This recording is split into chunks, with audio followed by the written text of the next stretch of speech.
So hello, I'm Professor Rohini Balakrishnan from the Center for Ecological Sciences at the Indian Institute of Science. And today I'm going to talk to you about how animals and plants sense and navigate the world. And the first thing we have to ask ourselves is, why do animals and plants need to sense and navigate their world? And when I say sense, I mean, how do you perceive the world around you? And when I say navigate the world, I mean it both literally, how do you find your way around, but also how do you solve the problems that you are faced with as you go through life. So why sense and navigate the world? Animals and plants need to feed, grow, and reproduce. They need to find food, shelter, find mates, and to do this, they need to be able to sense and perceive their world. They need to be able to navigate through it. And today what we're going to do is to try and see how animals and plants do this. So firstly, what kinds of stimuli do they use to sense the world? There's a whole range of stimuli that are available out there for animals and plants to sense, respond to, and navigate. The most ubiquitous are chemicals. Chemicals are everywhere. Cells itself, life itself, actually consists of chemical molecules. And the environment is filled all round with chemicals. So right from the very beginning, even microbes have been able to sense their chemical environment. So this is a sense that is really ubiquitous to all taxa, to plants, to animals, to microbes. The other very widely used sense is the ability to sense light. Right from more than 1 billion years ago, when cyanobacteria first appeared and when plants started photosynthesis, animals and plants have been able to sense light and to use it to navigate. The other ubiquitous sense is vibration. So mechanosensing is also evolutionarily extremely old, and again, microbes, plants, and animals have mechanosensors that can sense pressure and sense mechanical disturbances in their medium. So this is another ubiquitous means of both navigation and communication. Sound consists of a particular subset in which you get more long-distance mechanical signals that can be perceived by animals. Magnetic fields. The earth itself has a magnetic field, and many animals are actually known to be able to sense magnetic fields.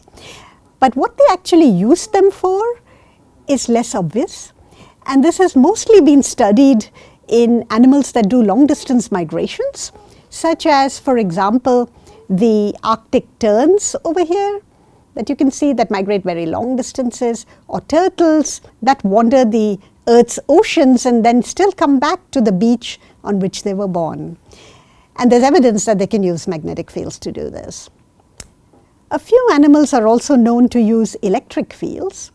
These include electric fish and sharks, and they use it both to find prey and to communicate. But I'm not going to be talking too much today about magnetic and electric fields because we know a lot less, and there's also not that much time to do so.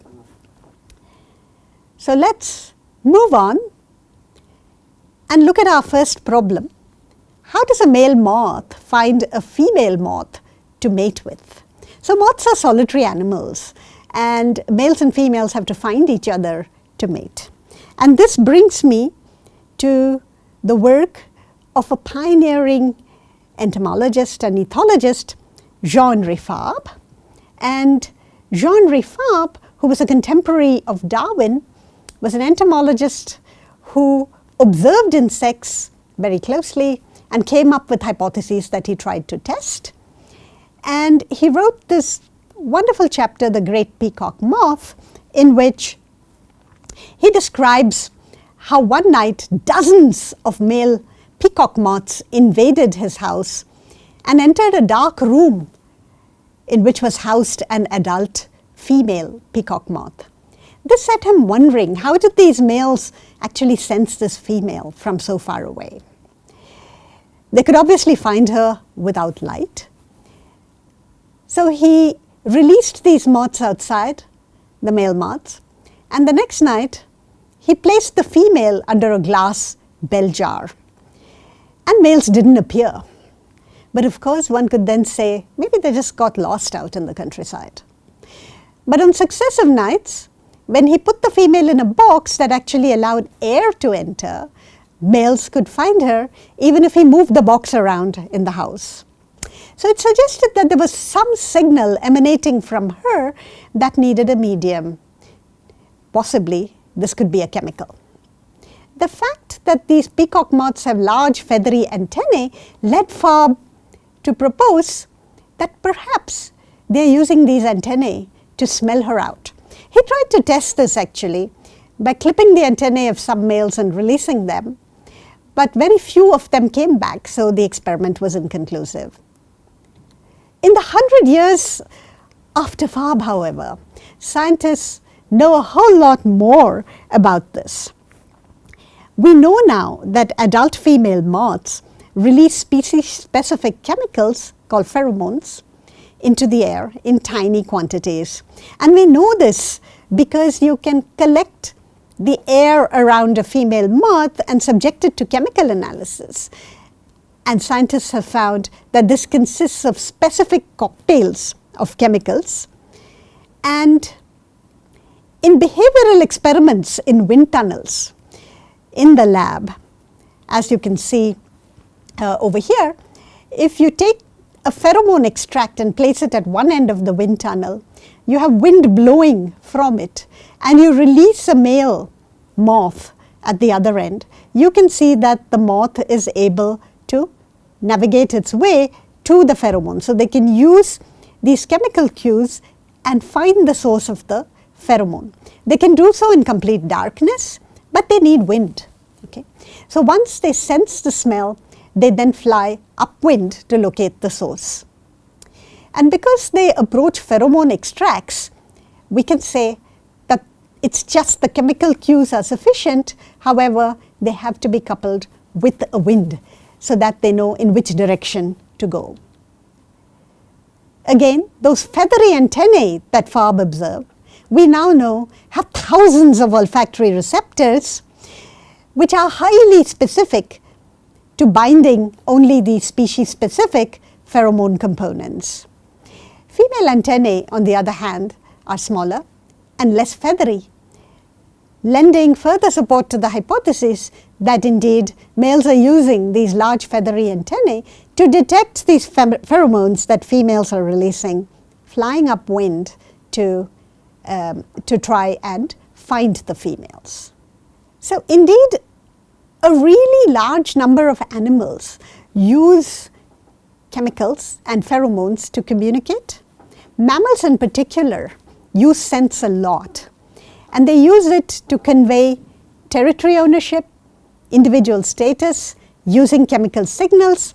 All of you must be familiar with dogs marking their territories with urine. You see cats spraying their territories as well. Ungulates like antelope and deer also do this. Rodents use it a lot. What they do is, using either urine or secretions from scent glands, they scent mark their territories. And these scent marks are actually chemical cocktails which you can analyze. And they reveal individual identity, often reveal the sex, the dominance and reproductive status of the animal that has produced the scent mark. Individuals also use this to define the boundary and ownership of territories, even when they're not physically present. So it's like a visiting card that they leave around. And indeed, mammals use this like social media platforms, which explains why your dog is always so interested in sniffing around as it's walking around. It tells them who's been there, whose territory this might be, is it a male or a female, and is this a territory owner that maybe if I fight, I might lose. So there's a whole lot of information in these chemical cocktails that animals leave around them, and they use it to communicate even when they're not physically present. Moving on to vision, let's go on to a different kind of problem. How does a bee find flowers to drink nectar and collect pollen? All of you, I'm sure, have seen colorful flowers around and bees that come down to them to collect pollen. And people from time immemorial have believed that the bright colors of flowers must be helping bees to find them. But if that's the case, then bees should be able to see color.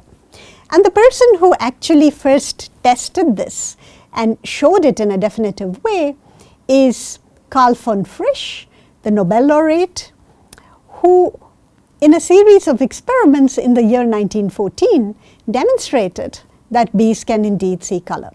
What did Carl von Frisch do? He trained bees to approach and feed on sugar water in a glass dish, which was placed on a blue card. Once the bees had gotten trained to this, he then tested them in this kind of setup, the one you see below, in which you have the blue card surrounded by a whole range of gray cards, light, dark, some of which provide contrast cues that are very similar to the blue card. So in the testing phase, he placed the blue card between a number of gray cards of different shades, and some of them provided contrast cues similar to the blue card. The whole thing was covered by glass to eliminate odor cues, and each card, as you can see, had an identical glass dish on it. No reward was offered. So the idea was that if bees were using contrast rather than actually seeing color, they would approach some of these gray cards as often as the blue. However, what he found was that bees unerringly approached the blue card. He repeated these experiments with cards of other colors, such as yellow, and was able to show that bees are actually able to see a range of colors. But how do the bees see these colors? To understand that, to understand how bees actually see colors, we have to examine their eyes.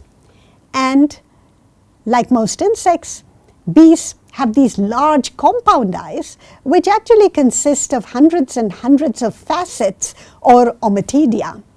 And each ommatidium contains a number of photoreceptor cells that are sensitive to light. So scientists have examined the photoreceptor cells of these bees and asked to what wavelengths of light are these different photoreceptors sensitive. And that's what's shown on the graph above over here. And what you see over here is on the x-axis is the wavelengths of light that they tested them with, and on the y-axis is to which wavelength are you getting maximum response from these photoreceptors. And you can see that the photoreceptors fall in three classes: those that are maximally sensitive to green light, those that are maximally sensitive to blue, and interestingly, those that are maximally sensitive to UV. So bees are able to see UV. They have three kinds of photoreceptors, one of which includes sensitivity to UV, something that we don't have, but a whole range of other insects actually can see into the UV. In a study examining what wavelengths do flowers reflect the most, that is what is shown in the panel below. Again, you have wavelength on the x-axis, and you look at what wavelengths are now being reflected the most by flowers. What you find is that there is a good match between the wavelengths that flowers reflect the most and the wavelengths that bees are most sensitive to, suggesting that flowers have actually evolved to put out and advertise themselves with wavelengths that bees are most sensitive to, suggesting again that these colors of flowers are actually being used to attract bees. But if you look at flowers through the eyes of a bee, they can look quite different, and that's what is shown on the 3 panels that you can see to your left. On the leftmost panel are pictures of flowers that are taken in normal light. That's just how we human beings would see them. Knowing the sensitivities of bee photoreceptors, you can actually model how these would look to a bee, and that is what you can see in the middle panel. As you can see, the colors don't look exactly the same as how we would see them. And on the 3rd panel, as you can see, it looks more blurry. They have now added the fact that a bee has compound eyes, and it has these multiple ommatidia, which actually makes images more blurry than with eyes like ours. As we said, bees have UV photoreceptors, that is, they can sense ultraviolet light. So if you take a photograph of this flower in visible light, you can see that to us it looks all yellow. But if you use UV light, then you can see that actually there is a strong color contrast at one part of the flower, and these strongly reflect UV. Okay? And these are nectar guides. These reflect UV light, and they actually guide bees towards the nectar. So the colors of the flower not only attract bees towards themselves, but these UV reflecting nectar guides act like runways that actually tell bees where exactly to look in the flower for nectar. The panel on your right again shows you that flowers look quite different to bees than they do to us. But having this UV sensitivity and using this UV reflectance of flowers can actually also come at a cost, because predators of bees, such as spiders, use bees' attraction to UV to their advantage, right? So if you look at this panel, here again is a photograph of a flower with a crab spider sitting on it. To us it looks like a white spider on a white flower, but if you look at the same thing in UV light, you will see that the spider really stands out. There's a big contrast. So whereas we initially thought that these crab spiders camouflaged themselves in the flowers and caught bees as they came in, what we can see now is that bees can actually see these spiders very well. And it's probably the strong UV reflectance that is actually luring them. This has actually been shown in web building spiders. For example, the spider shown in the panel here reflects UV very strongly, as do web decorations of other kinds of spiders. And what scientists have shown is that either if you paint the UV reflecting part of the spider or remove these web decorations, then the number of insects that these webs catch goes down quite a bit, showing that these actually, by reflecting UV, might act as lures, bringing the predators, telling the predators that the spiders, or rather allowing the spiders to lure their prey in. Animals in general use a whole range of colors to select mates. You get brightly colored males in many species, in fish, in lizards, in birds. The more brightly colored they are, the more likely they are to be chosen by females. So the bright colors of males have actually evolved via sexual selection.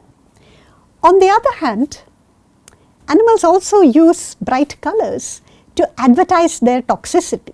So there's a whole range of animals, including insects and snakes and frogs, who are toxic. So if a predator ate them, it would be sick or die.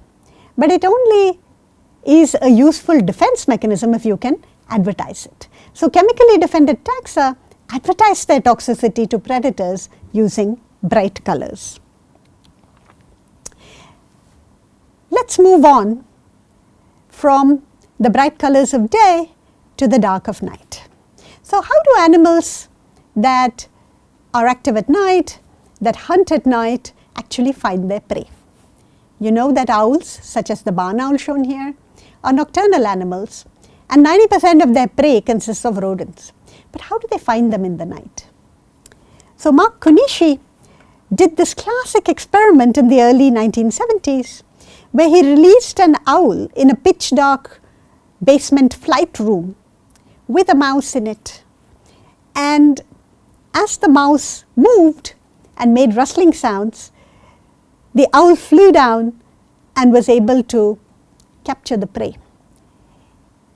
In the second experiment, which is actually what is shown here, you can see the mouse sitting here on the left, and you can see that the owl is actually trying to go towards this paper that is making a rustling sound.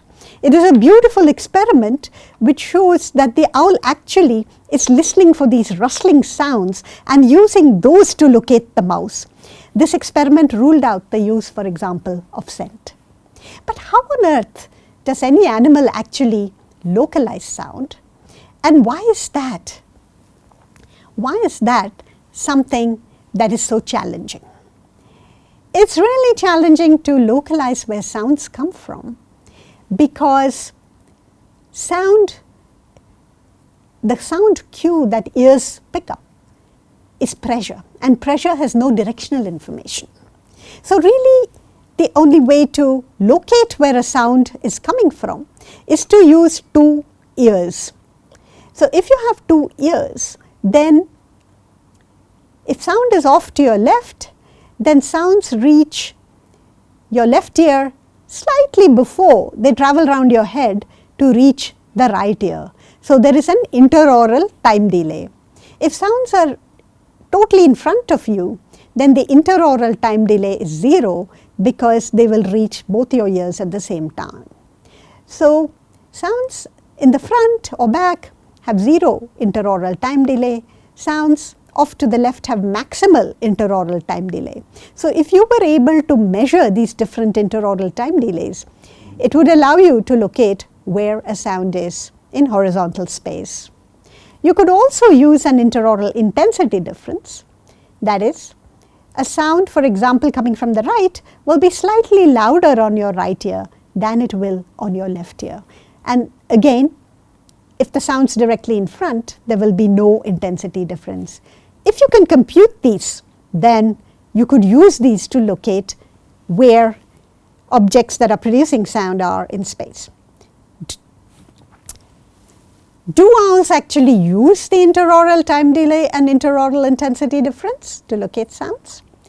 Moisef and Konishi again did some very interesting experiments where they had an owl trained to perch, and they actually made earphones for owls. So the owl was wearing earphones on both its ears, and they presented two stimuli simultaneously through these earphones, in which one came slightly earlier to one ear than to the other.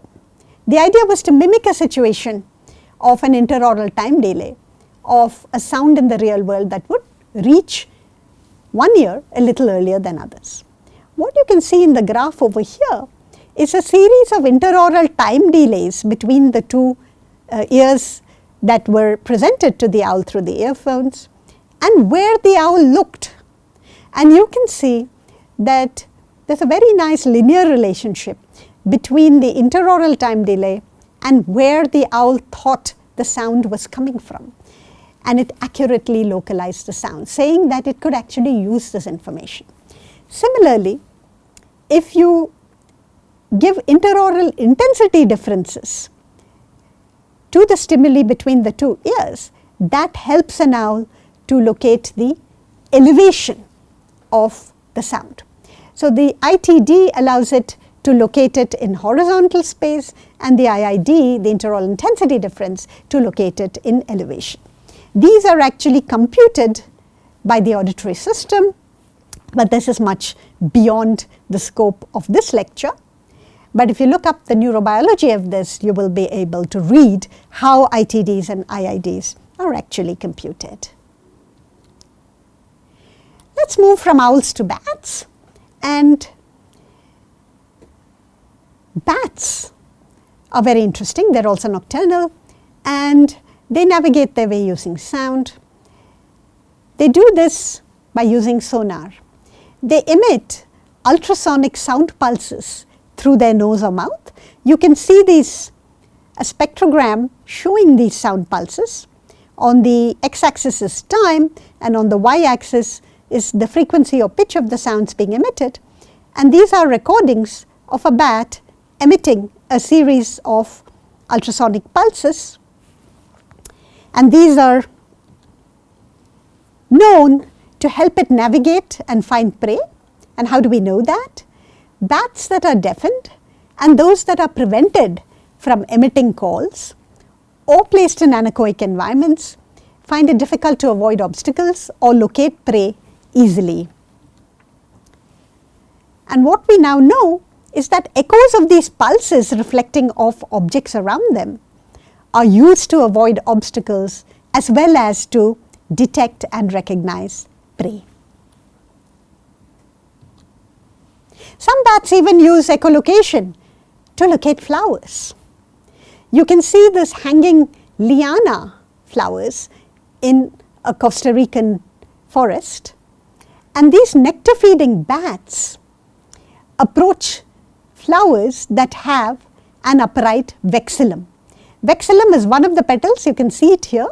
It's sort of triangular and concave, and when a flower is ready to be pollinated, then the vexillum becomes upright. And this vexillum acts as a concave mirror and reflects echolocation calls back to the bat. So you can imagine if a bat is flying around, then only where there's an upright vexillum, it will actually get these strong echoes coming back. How do we know that it actually uses this? If you remove the vexillum, or even better, if you place a little bit of cotton wool inside it, then this greatly decreases bat visits. If you place cotton wool, you actually get rid of the echoes. So this shows you that they actually need the echoes and are not using scent or anything else to approach it. So the floral echoes actually guide the bat to find these flowers in the dark. So let's go on to ask a question of another animal that's actually nocturnal and finds its mate in the dark. How does a cricket find its mate? So cricket males sing calling songs to attract females, and let me play you one of the calls. This is the call of a false leaf bush cricket. You can see it there. It's the green one. So that's the species 1. And here's another species. You can hear the call. This is an understory cricket. One of them calls at 3 kilohertz, as you can see in the power spectrum over here, and another has all its energy at 5 kilohertz, so at a different frequency, at a different pitch. If you take a sound recording of the entire rainforest in which these two cricket species live and make a spectrogram, that is, you have time on the x-axis and you have frequency on the y-axis over here, then what you can see is that there are a number of different bands with different song patterns. Each of these is the call of a different species. And the different species partition their calls into different frequency bands. So they're calling at different frequencies.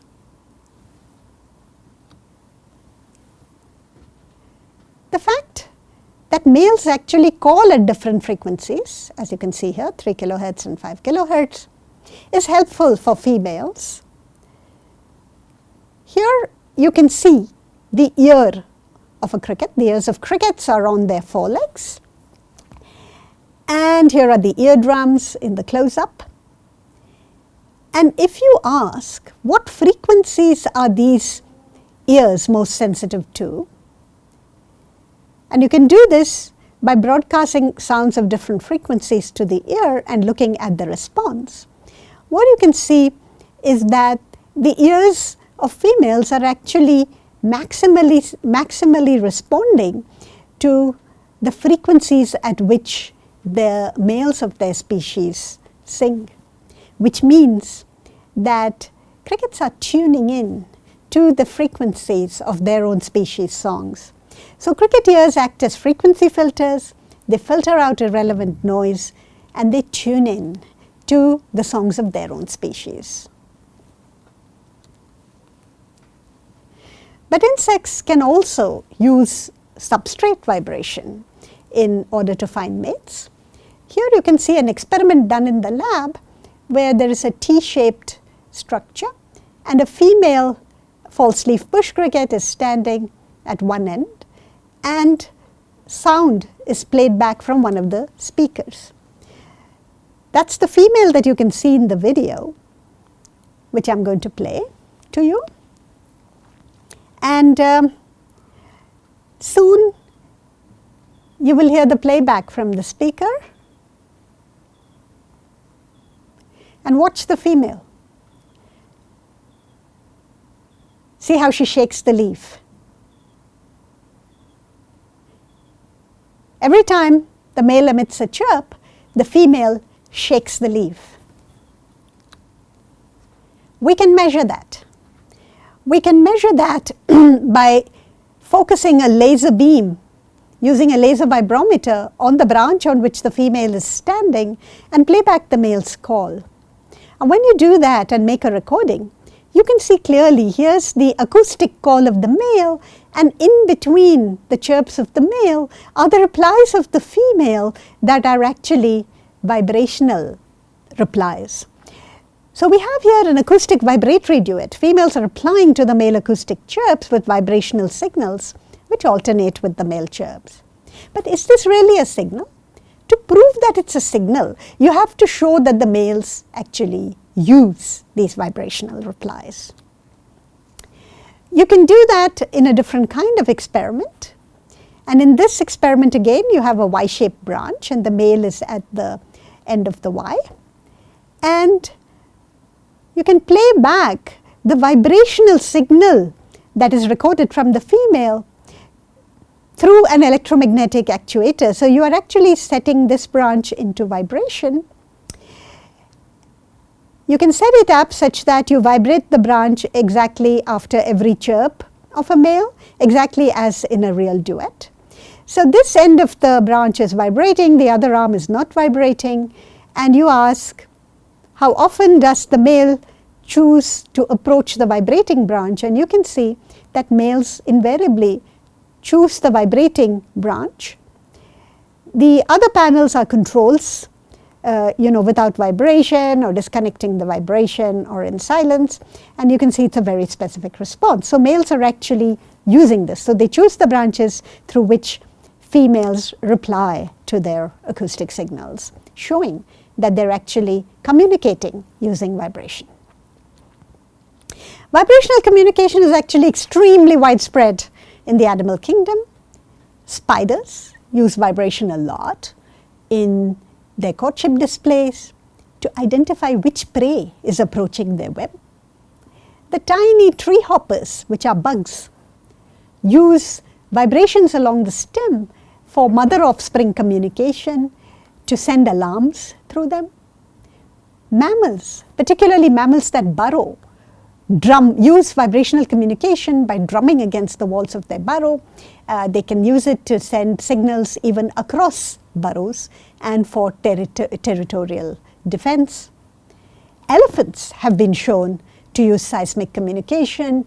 So if you play back the calls that elephants make, putting their trunks very close to the ground, you can show that there's a seismic component to this, which actually evokes, for example, alarm responses in elephants that are far away. You can see that in the cover of Physiology that is there on the upper right.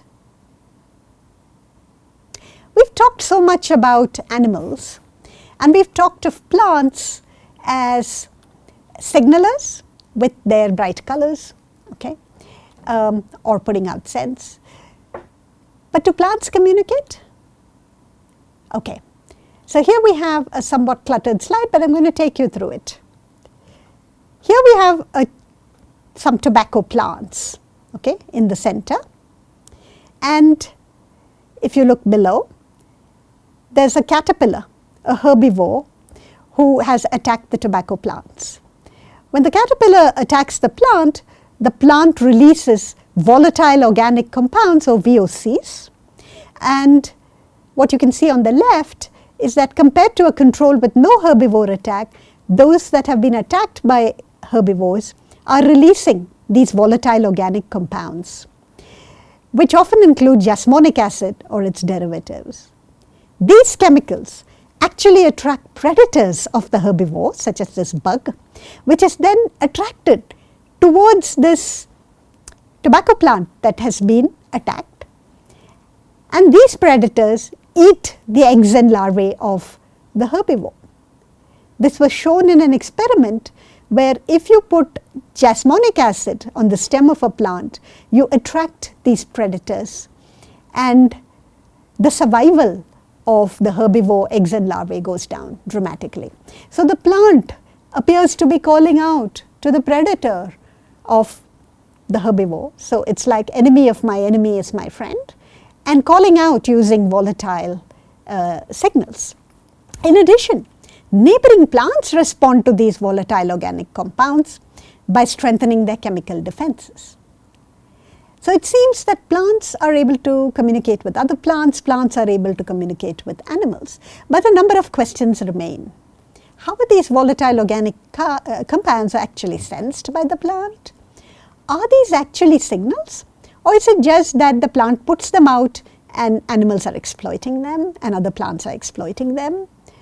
If it's a signal, then why warn your neighboring plants? Because your neighboring plants might be competitors. So there are a lot of questions, and this is a very exciting field of study. But one of the most exciting things that we've come to know very recently is that plants can hear. Plants apparently can hear and respond to pollinators. So let's see what's being done here. So here's an Enothera, or a primrose plant. And the primrose plant produces nectar that attracts bees. If you now play back sounds to this flower, if you play back sounds of lower frequencies, either the sounds of a buzzing bee nearby, 250 to 500 hertz, or other low frequency sounds below 1 kilohertz, what you find is that within minutes, plants increase the sugar concentration of their nectar. The effect doesn't happen for ultrasonic signals above 35 kilohertz, above 30 kilohertz, and of course in controls where there's no playback. So when you play back sounds similar to buzzing bees, the plants actually respond very quickly by increasing sugar concentration. What does that do? It will get bees to come back, and it will get bees to recruit and more pollinators to come there. How does a plant sense this signal? It's been shown possibly that petals can function as a flower's ears.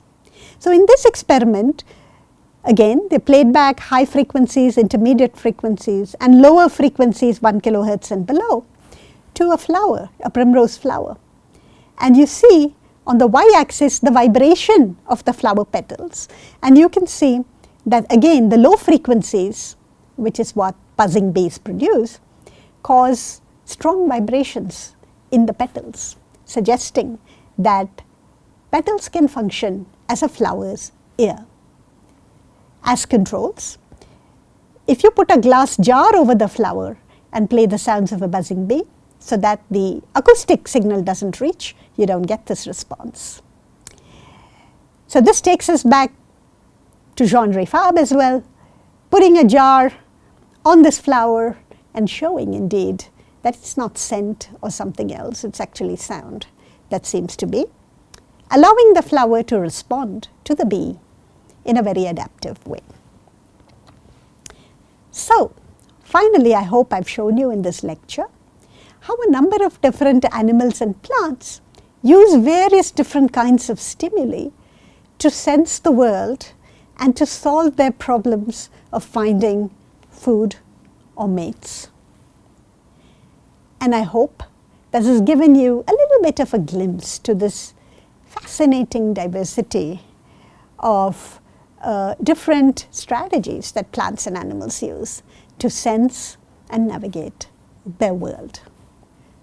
So I hope you have enjoyed this lecture, showing you a little bit of the amazing diversity of strategies that animals and plants use to sense and navigate their world. So this ends this lecture, and we will now see you in the next lecture, continuing our understanding of how animals and plants manage their lives.